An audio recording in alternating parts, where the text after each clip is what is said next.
Assalamualaikum warahmatullahi wabarakatuh. Alhamdulillahi rabbil alamin.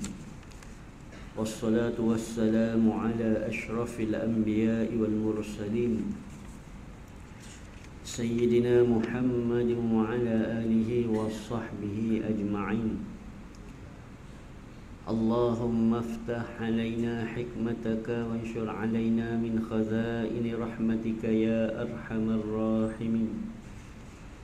ربنا افتح بيننا وبين قومنا بالحق وأنت خير الفاتحين.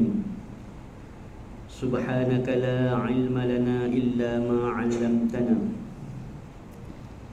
إنك أنت العليم الحكيم. ولا حول ولا قوة إلا بالله العلي العظيم. رب اشرح لي صدري ويسر لي أمري واحلل عقدة من لساني يفقه قولي. اللهم أرنا الحق حقا وارزقنا اتباعه وأرنا الباطل باطلا وارزقنا اجتنابه. ربنا زدنا علما warzuqna fahman wa hikmah. Alhamdulillah, pertama dan selamanya marilah kita merafakkan setinggi kesyukuran kehadirat Allah Subhanahu wa taala di atas pinjaman nikmat umur, nikmat iman, taufik dan hidayah, nikmat kesihatan dan waktu lapang yang Allah Taala masih kurniakan kepada kita pada malam ini. Dengan segala nikmat tersebut dapat terus kita beramal soleh, mengumpul bekalan untuk kita bawa menghadap Allah Ta'ala kelak. Tiadalah kita yang beramal sehingga kita mati, melainkan semata-mata ikhlas mengharapkan redha Allah Subhanahu wa Ta'ala. InsyaAllah tuan-tuan, kita sambung tafsir surah Yasin, sambungan ayat yang ketiga. Innaka laminal mursalin, sesungguhnya engkau wahai Muhammad, yakni Nabi, adalah seorang Rasul dari Rasul-Rasul yang telah diutus. Ayat ini adalah ayat jawab sumpah, jawabul qasm, bagi ayat 2 surah Yasin yang kita telah bincang sebelum daripada ini, iaitulah wal Qur'anil Hakim. Maksudnya Allah bersumpah dengan Al-Quran bahawa baginda Nabi Muhammad sallallahu alaihi wasallam adalah benar-benar seorang rasul dari rasul-rasul yang telah diutus oleh Allah Subhanahu wa taala, yang mana tujuan pengutusan rasul itu tidak lain tidak bukan untuk memberi petunjuk dan memimpin manusia ke jalan yang benar. Jadi tuan-tuan, kalau kita ingat ayat 2 yang kita dah bincang panjang sebelum daripada ini, antaranya bagaimana sifat dan keadaan Al-Quran itu yang Allah Ta'ala turunkan kepada kita, yang mana Al-Quran itu tidak turun semata-mata turun, akan tetapi merupakan satu wahyu daripada Allah Subhanahu wa Ta'ala kepada seorang susuk tubuh yang bernama Nabi dan Rasul, iaitulah baginda Nabi Muhammad sallallahu alaihi wasallam. Dengan datangnya Nabi tadi tuan-tuan, terjawablah persoalan Al-Quran yang hebat, Al-Quran yang akan kita gunakan buku panduan ketika mana kita hidup, ketika mana kita mati dalam kubur, dan ketika mana kita dibangkitkan di padang mahsyar, adalah kitab yang sama. Tiada penyelewengan, tiada tokok tambah. Quran itulah yang akan digunakan dan akan mengadili seluruh kehidupan manusia. Dan Al-Quran itu dibawa oleh seorang Rasul. Jadi ayat 3 ini menjawab Al-Quran yang begitu hebat penurunannya daripada Lauh Mahfuz, yang mana kita sedia maklum bulan Ramadan baru ni, bila tibanya nuzulul Quran, kita akan dengar syahrul Ramadan allazi unzila fihi al-Quran hudan lin-nasi wa bayyinatin minal huda wal furqan. Bulan Ramadan bulan diturunkan Al-Quran, yang mana tujuan Al-Quran itu diturunkan antaranya merupakan petunjuk bagi manusia supaya tidak sesat ketika mana berkelana sementara di dunia. Adapun hari tempat yang kekal abadi yang hendak dituju oleh umat manusia, umat Islam khususnya, adalah syurga Allah Subhanahu wa taala. Wa bayyinatin minal huda, keterangan-keterangan daripada petunjuk. Al-Quran mengajarkan kita bagaimana nak mengurus kehidupan, daripada sekecil-kecil perkara yang bersifat individu sehinggalah sebesar-besar perkara mengurus takbir urusan manusia seluruh dunia.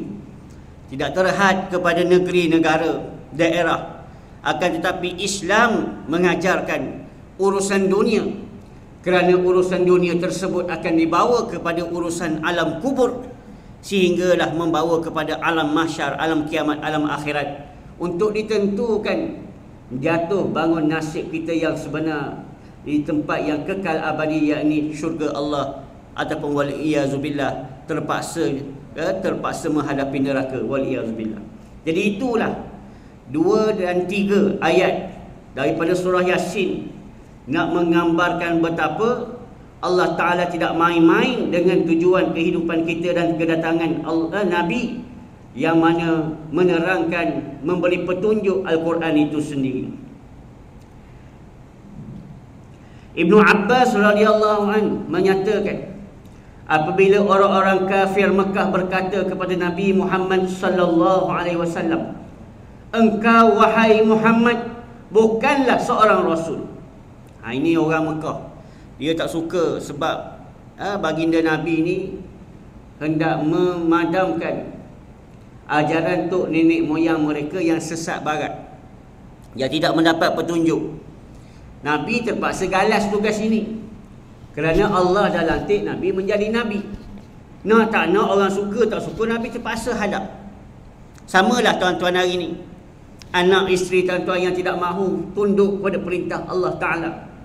Setelah tuan-tuan telah membuktikan keimanan tuan-tuan di hadapan mereka kepada Allah dan Rasulnya, maka nescaya tuan-tuan, kita pun kadang-kadang putus asa terhadap perangai isteri dan anak kita, khususnya dalam perkara yang besar, iaitulah sembahyang dan sebagainya, menutup aurat, mentaati perintah-perintah Allah Ta'ala yang lain, dan meninggalkan segala dosa-dosa dan maksiat yang lain. Namun tetap kita sebagai ketua keluarga, ku anfusakum wa ahlikum nara, tugas ketua keluarga ialah menjaga dirimu dan ahli anggota keluargamu daripada dihumban, dibakar ke dalam api neraka. Jadi tidak susah, payah, tidak payah kita menggalas tanggungjawab tersebut. Begitulah analoginya tugas seorang rasul baginda Nabi Muhammad sallallahu alaihi wasallam. Walaupun penduduk asal kelahiran Nabi, yakni di kota Mekah sendiri, dan bukan orang lain, anak beranak dia juga, waris-waris saudara mara dia juga, para saudara dia juga, yang tidak mahu mengakui kerasulan dan kenabian Nabi Muhammad sallallahu alaihi wasallam. Lalu Allah Subhanahu wa taala turunkan ayat ini bagi menolak dakwaan mereka yang keji itu. Tanpa kita sedar tuan-tuan, daripada Ibnu Abbas dia sebut antara tujuan kedua Allah Ta'ala turunkan innaka laminal mursalin, ayat 3 surah Yasin, setelah tafsiran yang pertama yang kita sebutkan tadi. Tujuan ayat ketiga ini menjawab ayat nombor 2, pendapat Ibnu Abbas radhiyallahu anhu. Ayat 3 surah Yasin ini Allah Ta'ala nak jawab dan menolak dakwaan penduduk kaum musyrikin Mekah pada waktu itu yang tidak mahu mengiktiraf kerasulan dan kenabian baginda Nabi Muhammad sallallahu alaihi wasallam. Dan Al-Quran, yakni Allah sendiri mewahyukan, menyatakan fi'il, perangai, sikap penduduk Mekah khususnya kaum musyrikin adalah satu perbuatan yang keji. Ni tuan-tuan, hari ni mungkinlah kita akan kata perbuatan keji yang berlaku di zaman kita, sebagaimana yang tuan-tuan dimaklumlah, mengikut neraca awam orang ramai.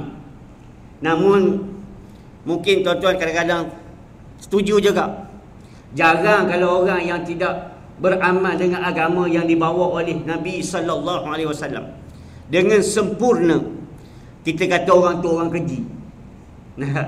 Kalau tuan-tuan kata orang tu keji, mungkin dia kata, oi, doa lalu awak kata ke kawan. Tapi tuan-tuan, minta maaf, inilah yang Allah Ta'ala tunjukkan. Orang yang tak mahu menerima kerasulan Nabi, apatah lagi lawan ajaran Nabi. Yang Nabi bawa terang-terang dalam hidup Nabi, dia tahu, dia langgar, tuan-tuan. Dia tak nak ikut. Nabi mendirikan, setelah diwahyukan untuk berhijrah ke Madinah, tujuan dia apa?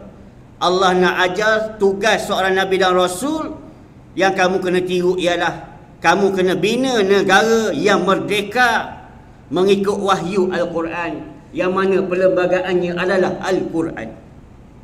Bukan saja-saja Allah perintahkan Nabi berhijrah ke kota Madinah, ataupun nama asalnya ialah Yasrib, setelah mana berlakunya pendakwahan Nabi sebelum Nabi berhijrah. Tahun-tahun terakhir Nabi di Mekah, Nabi mengajak, menyeru penduduk-penduduk daripada Yasrib, Madinah kepada Islam, dan mereka menerima dengan baik.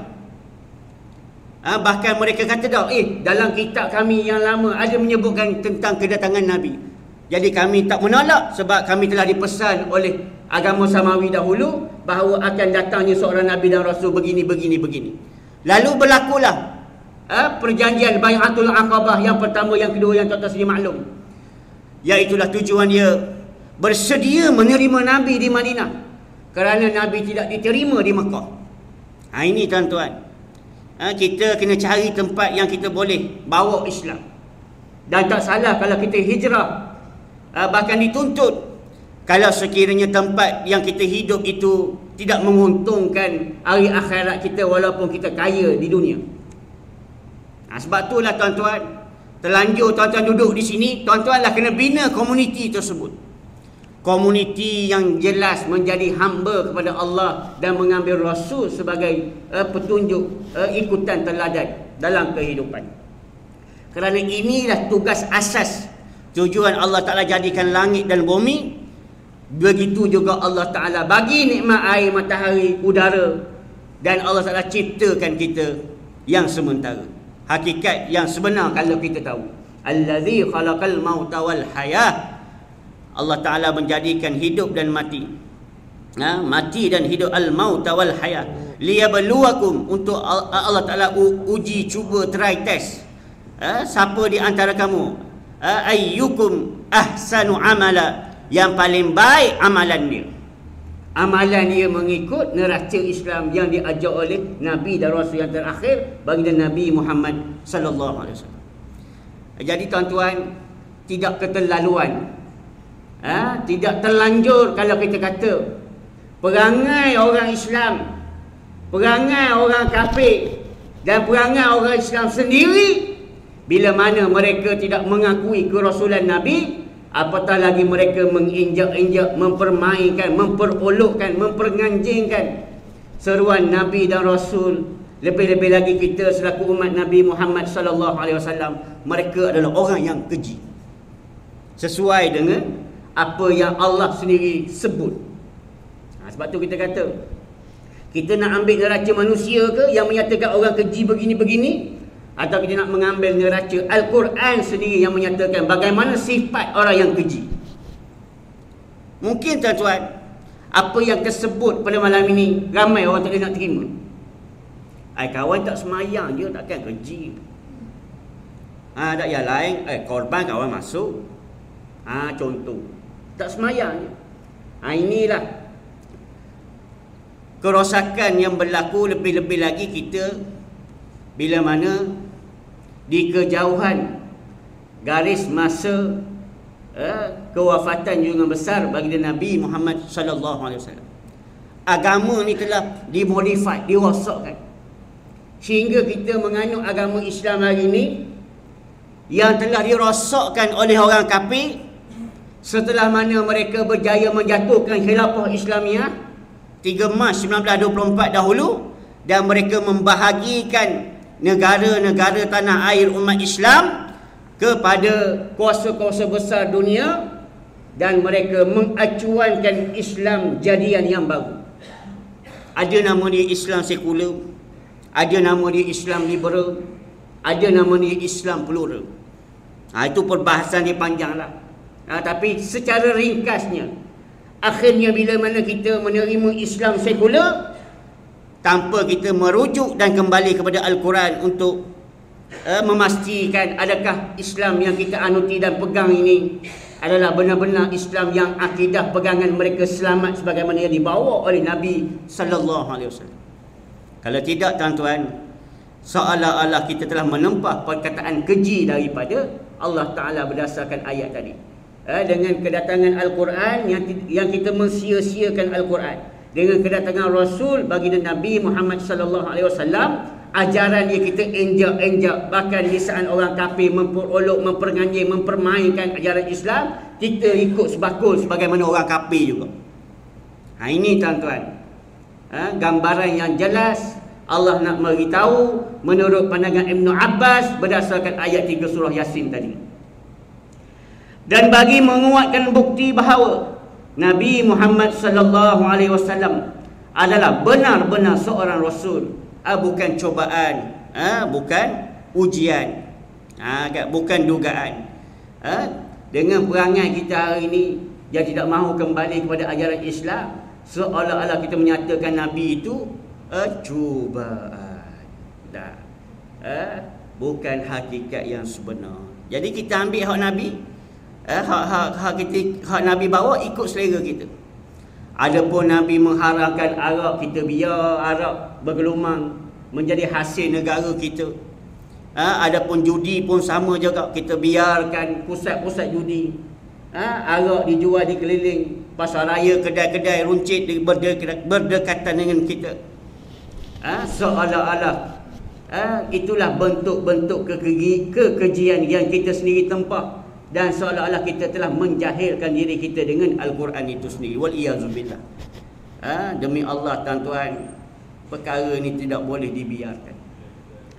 Kalau betul-betul kita mahu tidak mahu ikut perangai orang kaum musyrikin Mekah yang memperolokkan kedatangan Nabi sallallahu alaihi wasallam.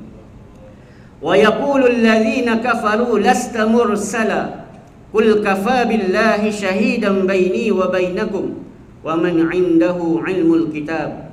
Suratul Ra'd ayat 43 yang bermaksud, dan orang-orang kafir itu berkata, engkau bukanlah seorang rasul dari Allah. Celupanya mulut penduduk musyrikin Mekah. Samalah, minta maaf tuan-tuan, celupanya mulut-mulut orang Melayu yang mengaku Islam, yang tidak mahu kembali kepada ajaran Nabi dengan menyatakan bahawa ajaran Nabi bawa tak sesuai zaman sekarang. Ajaran hak Nabi bawa tak boleh nak terima, negara kita negara majmuk, pandai dia pada Nabi. Ini orang yang penunggang agama yang sebenar. Katakanlah kepada mereka, cukuplah Allah menjadi saksi antaraku dengan kamu. Ini tuan-tuan, berjayanya musuh Islam di zaman kita hidup pada hari ini, dan membina satu naratif kepada kita orang Islam tanpa kita rasa bersalah. Dengan keadaan yang tuan-tuan lihat dengan mata kepala tuan-tuan dalam seminggu dua ni, bagaimana harta kekayaan hasil umat Islam mudah-mudah dibagikan oleh orang yang mengaku Islam dan menjadi pemimpin kepada negara umat Islam. Boleh bermudah-mudahan tanpa mereka berfikir panjang tentang dana dan duit yang akan mereka bagikan kepada Donald Trump laknatullahi alaih sebagai contoh. Siap bagi jet lagi tuan-tuan, bagi dana lagi. Hak lebih kita sakit hati. Trump boleh minta kepada pemimpin di negara UAE, tak, pujuklah Hamas tu, letaklah senjata, berambuhlah. Allahu Akbar.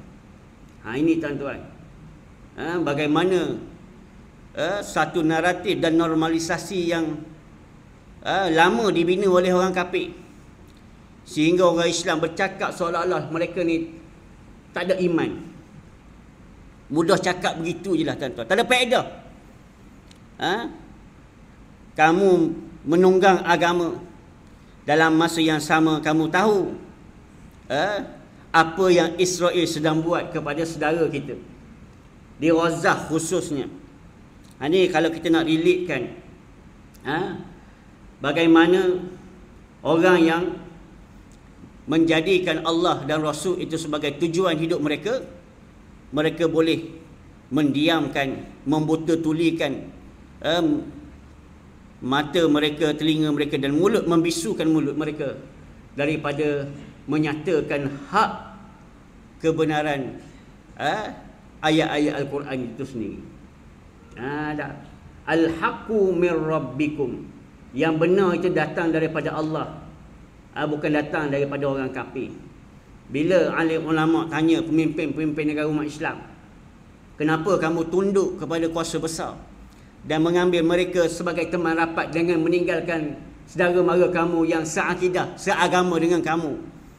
Maka dengan lancang dan tanpa berfikir panjang, mereka jawab menunjukkan kebodohan dan kejahilan mereka kerana orang kafir bagi mereka makan. Seolah-olah jawapan mudah, faham dia gitulah. Siapa kita nak lawan mereka hari ni? Allahu Akbar. Islam mana yang awak belajar? Amerika kuasa besar dunia lagi hebat daripada apa yang Allah Ta'ala telah janjikan melalui Nabi dan Al-Quran itu sendiri. Maha benarlah tuan-tuan satu masa dan ketika nanti, kalau kita panjang umur, kita akan melihat sendiri kalau mereka tak kembali bertaubat kepada Allah Ta'ala, itu urusan Allah Ta'ala. Akan tetapi satu masa dan ketika nanti, pemimpin umat Islam akan bangkit dengan izin Allah Ta'ala, dan mereka yang menjadi boneka kepada musuh-musuh agama akan dilenyapkan oleh orang Islam yang kembali kepada Allah dan Al-Quran dan ajaran Rasul yang benar. Kita pun sama tuan-tuan. Di mana posisi yang telah kita letakkan hari ini? Adakah kita nak bersama yakin dengan ekonomi Amerika contohnya, dan kita takut untuk bersama dengan Allah dan Rasul kerana ketidakyakinan kita? Nak tak nak, apa yang berlaku di Gaza akan juga berlaku di tempat kita. Telah pun berlaku zaman Tok Ki kita, zaman Tok Gajah Mak Kilau dulu. Mereka berjaya menyelesaikan dengan baik dengan panduan alim ulama di waktu itu. Cuma hari ini kita tak berhadapan secara direct, tapi musuh menyelinap masuk dalam barisan umat Islam, dalam kehidupan kita orang Islam. Senyap-senyap mereka meruntuhkan Islam dari dalam, ditambah pula kejahilan kita tidak mahu kembali dan tunduk mempelajari dan meyakini tinggalan pusaka yang telah dipesankan oleh Nabi, taraktukum amrailan tadillu in tamassaktum bihima kitaballah wa sunnati, atau kama qala Nabi sallallahu alaihi wasallam. Nabi pesan dalam khutbah terakhir Nabi, khutbah perpisahan, khutbah wida', aku tinggal kepada kamu wahai umat aku, yang aku takkan pernah jumpa dan lihat kamu. Kita lah, siapa lagi? Aku tinggal kepada kamu dua perkara, kamu takkan sesat selama-lamanya selagi kamu berpegang kepada Al-Quran dan Sunnah. Sebab tu orang kafir nak larikan kita, orang Islam, daripada belajar Quran hadis. Bila kita belajar, kita tahu mereka sedang nak tipu kita, nak bodohkan kita, nak jahilkan kita. Temberang dia akan terbongkar. Sebab tu dia memusuhi alim ulama. Sebab itu mereka menggunakan perang saraf. Kita tidak perlu pada alim ulama, kita tidak perlu kepada Al-Quran, kerana itu kitab kuno zaman dahulu. Tidak sesuai zaman teknologi hebat hari ini untuk digunakan perkara tersebut. Ini dakwa-dakwi mereka. Bagi orang Islam yang tidak kembali kepada Allah, Al-Quran dan hadis, mencari gali ilmu, maka minta maaf tuan-tuan, mereka juga akan tenggelam. Kecuali tuan-tuan yang mencari, lalu diberi taufik dan hidayah oleh Allah dengan akal yang sihat yang dipinjamkan oleh Allah Ta'ala, tuan-tuan mampu untuk menimbang tara di antara kebenaran ayat Al-Quran dan kebenaran Islam yang dibawa oleh Nabi SAW, dengan sistem-sistem ciptaan manusia yang jelas taghut, yang tidak datang daripada Allah Ta'ala, tetapi mereka mendakwa sistem manusia itu lebih baik. Hakikat dan kehidupan kita hari ini kita melihat, setelah mana kita meninggalkan perintah Allah dan melaksanakan larangan Allah Ta'ala, kita melihat dengan mata kepala kita sendiri, bukan kebaikan yang kita dapat, bahkan keburukan demi keburukan. Adapun penduduk Gaza hari ini sebagai contoh, kita melihat mereka dalam keadaan lapar, tapi di saat mereka syahid mati, ahli anggota keluarga mereka sambut dengan kegembiraan dan mencium setiap inci jasad tubuh anggota keluarga mereka. Kalau ada di kalangan mereka yang tidak syahid, ya Allah, kenapa kau tak pilih aku? Kenapa kau biarkan aku turun merasai keperitan dunia ini, dan kenapa tak ambil aku cepat-cepat? Itu kehidupan mereka, kerana dunia ini sudah tiada nilai. Lebih-lebih lagi nilai keimanan yang tiada kepada orang yang mengaku Islam. Lebih lagi tak bernilailah kehidupan ini bagi orang penduduk Gaza. Sehingga di kalangan mereka nak geram telajak kepada bangsa Arab yang tidak membantu mereka. Mereka mendoakan, wahai Nabi, jangan bagi syafaat bagi orang Arab yang tak tolong kami. Ni keluar daripada mulut, masuk dalam kamera, diterakan dan tersebar di seluruh dunia. Ada seorang pakcik tua bila dengar wanita tadi cakap, seolah-olah menyalahkan takdir dan tidak menerima takdir, dia pergi nak tutup mulut perempuan tadi. Jangan cakap macam tu. Redha dengan ketetapan yang Allah Ta'ala dah buat. Yakinlah kita sedang berada di pihak yang benar mempertahankan ajaran Islam yang dibawa oleh Nabi SAW. Jangan kita rosakkan amalan kita dengan kita berkira sehingga mendoakan pada bangsa Arab tidak memberi syafaat. Betul tuan-tuan, daripada satu sudut, kadang-kadang bila kita merenung nasib yang sedang berlaku di Gaza, kita pun bersetuju dengan doa tersebut. Namun apakah daya kita? Kerana itu semua hak mutlak milik Allah Ta'ala. Tapi geram kita dengan keadaan yang berlaku, dengan keadaan kita tidak boleh membantu kecuali dengan doa dan sedikit sumbangan yang tuan-tuan boleh beri dan sampai kepada mereka. Jadi ini tuan-tuan, ironinya kehidupan kita hari ini, kita melihat orang-orang kafir yang berdasarkan tafsiran daripada ayat 3 surah Yasin tadi. Allah sebut dalam surah Ar-Ra'd 2 ayat 43, katakanlah kepada mereka, cukuplah Allah menjadi saksi antaraku dengan kamu. Ini ucapan penduduk Gaza di saat mereka dibom dan sebagainya. Hasbunallah wa ni'mal wakil. Aku tahu kalkulator Allah Ta'ala tak pernah menipu. Kami yang sedang mempertahankan agama Allah dan menjaga masjid ketiga suci umat Islam, kami takkan berdiam diri. Cukuplah Allah sebagai wakil kami, dan kami reda walau apa jua Yahudi buat pada kami. Disebabkan pemimpin-pemimpin negara umat Islam sokong Amerika, bantu dana Amerika untuk buat bom. Hari ini tuan-tuan tengok kesatuan Eropah tarik ekonomi mereka. Tuan-tuan jangan mikir tak pelotok hari ini. Orang Islam tak nak tolong orang Islam, orang kafir tolong orang Islam.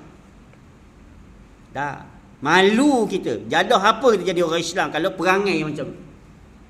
Kecuali tuan-tuan tak ada maruah. Dah. Ni tuan-tuan, Belanda, dia dengar 2 bulan makanan ditahan, 2 juta hanya 9 truk dibagi, dilepaskan. Asalnya 5, bila tekan bagi 9. Kononnya alasan dia, kalau bagi masuk makanan sampai ke Tentera Hamas ada tenaga boleh lawan Yahudi. Dan Tentera Hamas berapa orang je tuan-tuan? Penduduk berapa orang?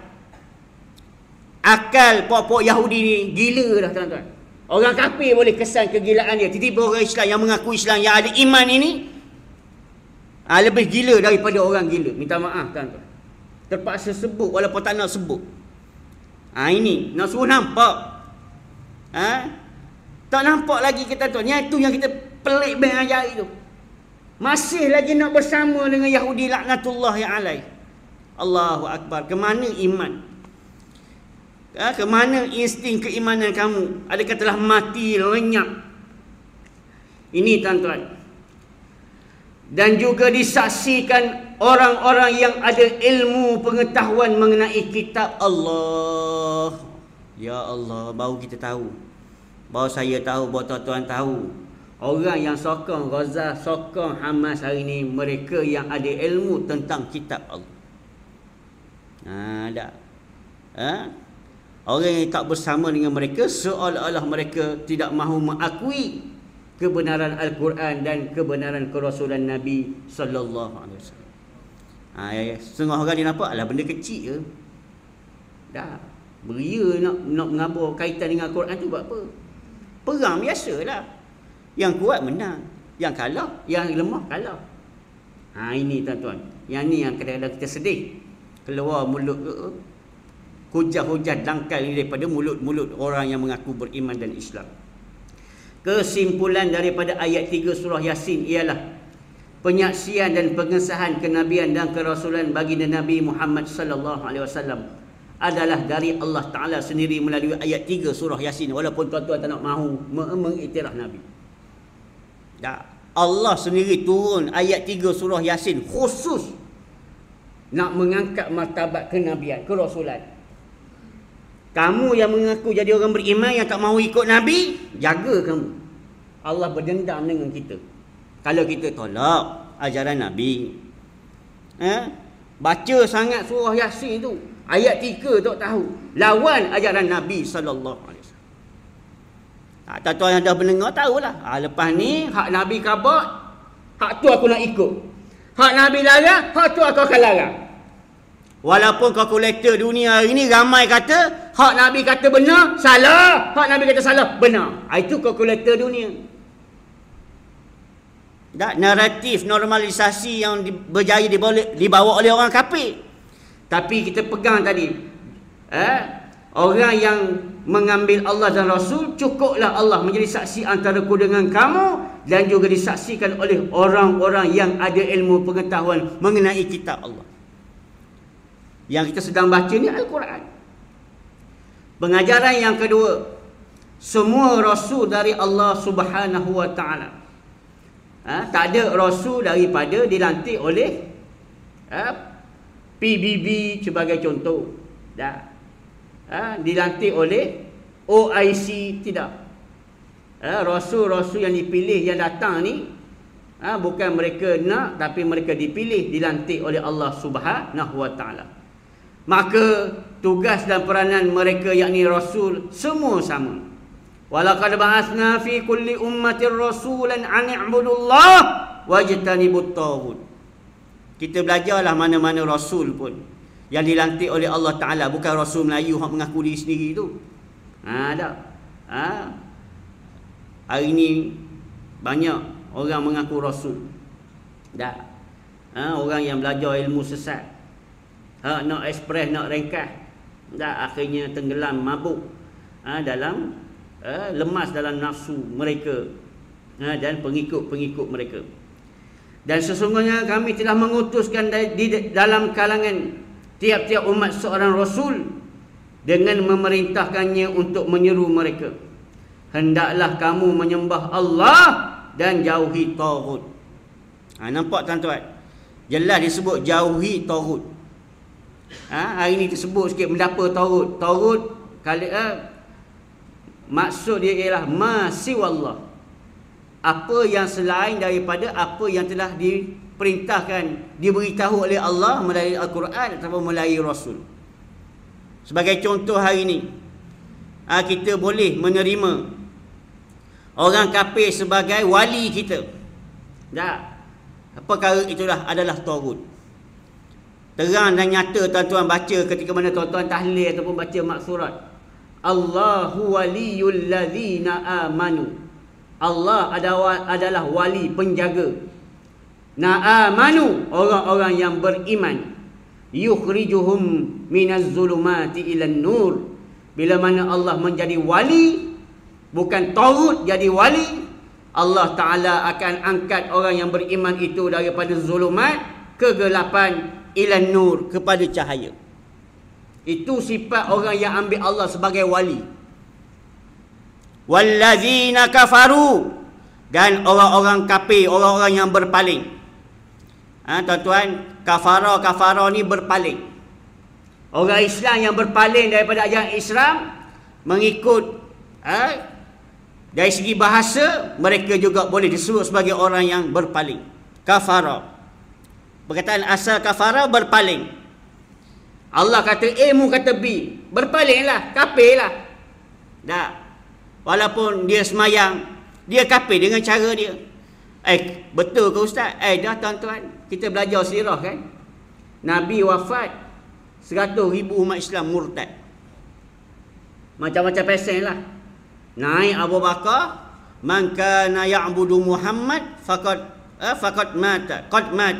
Siapa yang menyembah Muhammad, maka Nabi Muhammad itu telah pun mati, wafat, kerana Nabi manusia macam kita. Man kana ya'budullaha wal yawmal akhir, siapa yang menyembah Allah dan hari akhirat, fa huwa hayyun la yamut. Allah itu tak akan mati, sentiasa hidup dan akan mengambil kira setiap jejak langkah, perkiraan gerak-geri kamu akan dihitung di hadapan Allah Ta'ala, dan Allah tidak akan mati selama-lamanya. Ini tuan-tuan, Nabi baru seminggu wafat pun orang hak tengok Nabi boleh meninggalkan ajaran Nabi. Sementara kita hak tak pernah tengok batang tubuh Nabi, hak tak pernah belajar sirah Nabi, tak pernah belajar, tak pernah dengar pusaka Nabi, Quran, hadis.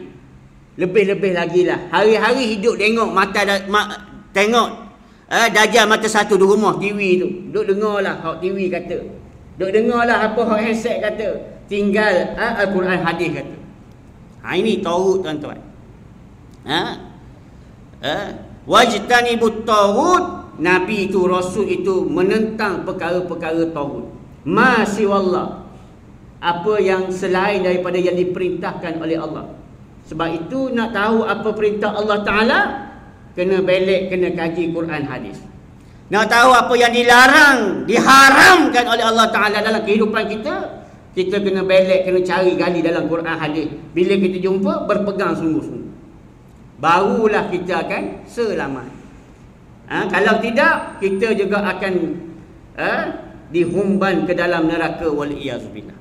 Jadi itu tuan-tuan, pengajaran daripada ayat 3 surah Yasin, yang mana Allah Ta'ala mengingatkan kita bahawa jangan kita berpaling daripada perintah Allah Ta'ala melalui duta-duta dia, yakni Rasul, iaitulah dengan kita menjauhi tagut. Kita dah sebut tadi sedikit sebanyak apa yang dimaksudkan dengan tagut, dan hari ini perincian dia, tagut itu boleh jadi dalam bentuk sistem pengurusan manusia dalam sebuah negeri dan negara. Nabi ajar kita bina negara Madinah, mengambil Al-Quran, dusturunal Quran. Al-Quran itu sebagai buku perlembagaan dalam nak memerintah negara Madinah. Kenapa pentingnya Al-Quran sebagai dustur, buku perlembagaan? Kerana buku perlembagaan yang sama kalau kita ikut kat dunia, kita akan selamat di alam kubur, kerana kubur itu mengikut dustur buku yang sama masa kita masuk kubur nanti. Orang yang ambil tinggal Al-Quran sebagai dustur, buku perlembagaan hidup, maka mereka bila mana masuk dalam kubur tidak matching, lari daripada perintah Al-Quran, maka akan diazab. Sama lah tuan-tuan. Tuan-tuan beli barang, beli kereta, beli mesin basuh, beli aircon. Tuan-tuan nak tunjuk lagak tuan-tuan, tuan-tuan buang buku panduan manual. Tuan-tuan pergi ambil buku lain. Tuan-tuan beli kereta, buku panduan kereta tadi, tuan-tuan belagak kan? Macam kita dengan agama ni, kita lempar. Kita ambil buku panduan mesin basuh. Lepas tu kita kata, mana teli? Siapa gong tuan-tuan? Jawab sendiri. Itulah perumpamaan hari ni. Allah dah kata dah, jangan tinggal Rasul, jangan tinggal Quran. Kita tinggal, kita ambil pula lori sebagai contoh. Lepas tu kita rasa kita hebat daripada Allah Ta'ala.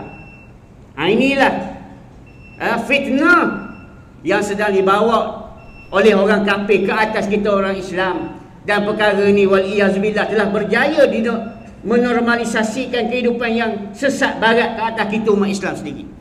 Kecuali mereka yang kembali kepada ayat Allah Ta'ala dan menyedari hakikat penipuan itu, dan mereka nak ubah pemikiran-pemikiran yang salah yang bersarang dalam pemikiran-pemikiran umat Islam itu. Dan itulah menjadi tanggungjawab kita untuk kita mendapat laba dan bukti di hadapan Allah Ta'ala kelak. Lebih-lebih lagi orang yang kita nak dakwah, nak beritahu itu ialah anak bini kita sendiri, orang yang paling dekat, yang kita sayang sendiri, orang yang kita nak bersama dengan kita, baik dalam keadaan mati dalam keadaan baik, kan? Duduk di alam kubur dengan baik, dibangkitkan daripada mahsyar dengan keadaan baik, dan masuk syurga sama-sama dalam keadaan baik. Inilah hakikat kehidupan yang sementara, dan hakikat Allah jadikan Nabi dan Rasul dan Al-Quran sebagai buku panduan yang sepatutnya kita ambil sebagai ikutan bagi mereka yang nak, dan mereka yang berpaling jangan ditanya esok kenapa mereka diseksa dan berlainan dengan apa yang mereka kehendaki, kerana semasa hidup dahulu kamu pilih menjadi orang yang keji. Jadi sekadar dulu tuan-tuan, tafsiran ayat 3 surah Yasin, moga-moga sedikit sebanyak memberi sedikit manfaat kepada kita, pencerahan untuk kita guna pakai ilmu ini sementara kita hidup dan bertemu Allah Ta'ala dalam keadaan akidah yang sejahtera. Aku qali hadza wa astaghfirullahal azim li wa lakum. Wassalamualaikum warahmatullahi wabarakatuh.